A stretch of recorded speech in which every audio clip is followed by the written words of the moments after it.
震惊！于朦胧坠亡前的最后讯息曝光，真相背后的黑幕远比想象更可怕。那是一个普通的几乎可以被遗忘的夜晚，北京的风像刀子一样割过高楼之间的缝隙，街道安静，只有路灯下的影子被拉得很长。于朦胧靠在阳台栏杆上，指尖夹着一支烟，烟灰在风中摇曳。他的手机屏幕亮了一下，又按了下去。那是一条迟迟没有发出的消息。他想写给谁？他又在等谁？没人知道。那杯红酒早已失去温度，倒影里的眼神晃动而模糊。但那一刻，他的眼神空洞得像一口井，深不见底。几小时后，这个曾在聚光灯下笑得最温柔的男人，静静地倒在楼下的花坛边。警方给出的结论冷冰冰：饮酒后意外坠楼，排除刑事案件。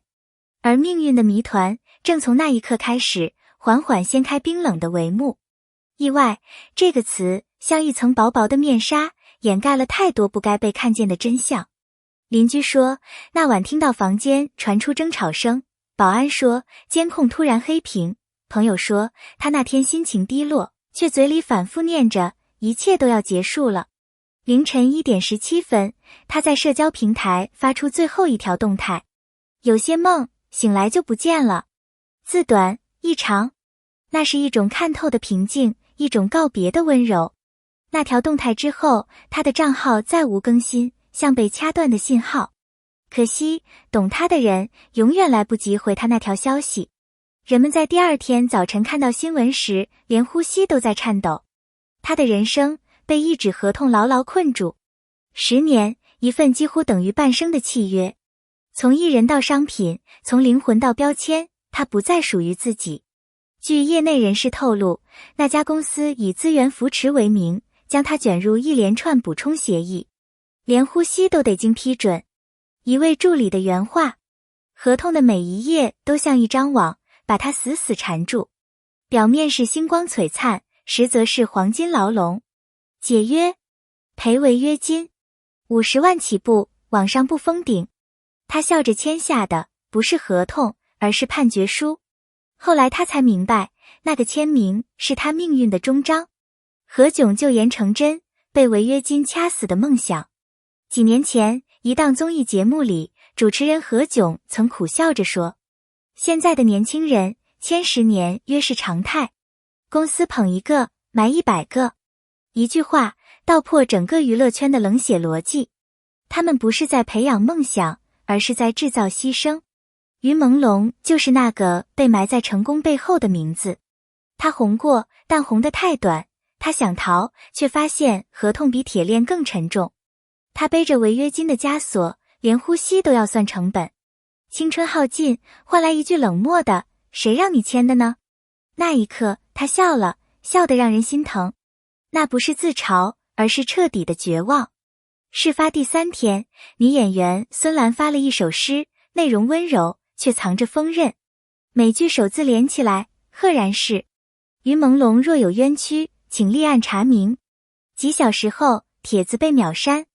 他又发一条，真话，总有人怕。那一瞬间，整个网络像被电流击中，评论如潮，转发如暴风。有人骂他蹭热度，也有人喊他勇敢。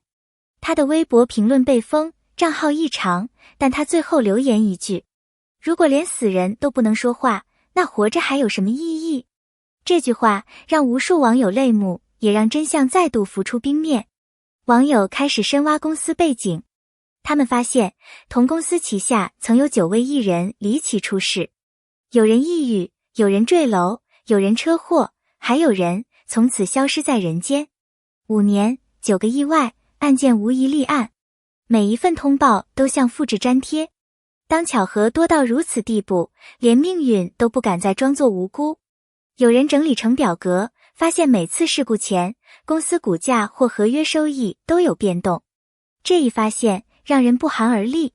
那份消失的合同副本，一位自称前助理的匿名账号爆料，他曾看到一份伪造签名的合同复印件，签名潦草，不符笔迹，日期显示当事人那天正在外地拍戏。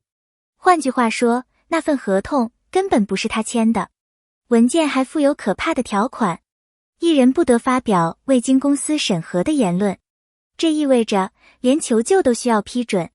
那份合同的扫描件曾短暂流出，却在几个小时后全网消失。当他终于想反抗时，才发现说真话也是一种罪。记者赶到事发小区调查，物业回应冷淡，那天系统维护，监控数据没保存。偏偏那天，我们也没办法，是上面指示。这上面是谁？没人敢问。那栋楼的住户陆续被劝导，避免接受采访，就像有人用无形的手把真相一段段删掉。于朦胧坠下的不只是身体，还有所有能证明他清白的证据。整个城市在沉默中窒息，同行的沉默。那几天，整个娱乐圈都安静得可怕，只有极少数人敢在深夜发一条短讯，不敢信，1分钟后删除。那种沉默不是冷漠，而是恐惧。有演员在直播时忍不住落泪，说他真的很善良，从不发脾气。话音一落，直播间被封。还有主持人暗示有些话不能说，眼角却微微发红。没人再提他，仿佛他从来没存在过。但在那些未说出的话里，有太多的痛与无奈。网友继续深挖，发现背后竟牵出10几家公司。这些公司表面做影视投资，实则资金流转异常，账面亏损却频繁收购，项目停滞却报高额利润。有人怀疑，这些签约艺人不过是资金转移的工具，他们的片酬、代言早已不是收入，而是幌子。他们甚至被包装成金融产品，卖给不知情的投资人。当他们出事，公司第一时间切割，个人行为与本公司无关，一刀干净，仿佛从未相识。光鲜外表下是一场冷酷的金钱游戏。有人从他朋友那里看到一条隐藏的动态：活着的人不懂离开的轻，8个字，像风吹过坟前的烛火。好友说他最近常失眠，他说总有人在看他，有人能看到他删掉的草稿。他们劝他报警，他笑笑说没用的，他们比你想的高。没人再问他们是谁。那种绝望的平静让人心底发凉。后来他朋友圈的那条动态也被清空，仿佛从未存在。他最后留下的只是无声的叹息。真相的代价。警方的最终结论是意外坠楼，案件结案。但互联网上的问题仍在发酵，每个疑点都像刀子一样锋利。监控为何坏？合同谁代签？公司为何晋升？谁删了那条藏头诗？没有答案，也没有人敢给答案。真相像雾，越靠近越模糊。有人私信举报，却被封号警告。有人评论，他不是死于坠楼，他死于沉默。那一刻，屏幕前无数人红了眼。真相在光明之外静静腐烂，而人们只能假装遗忘。那束永不熄灭的光，尽管黑暗吞噬了一切，仍有人记得它。有人在视频下留言，他教我相信温柔。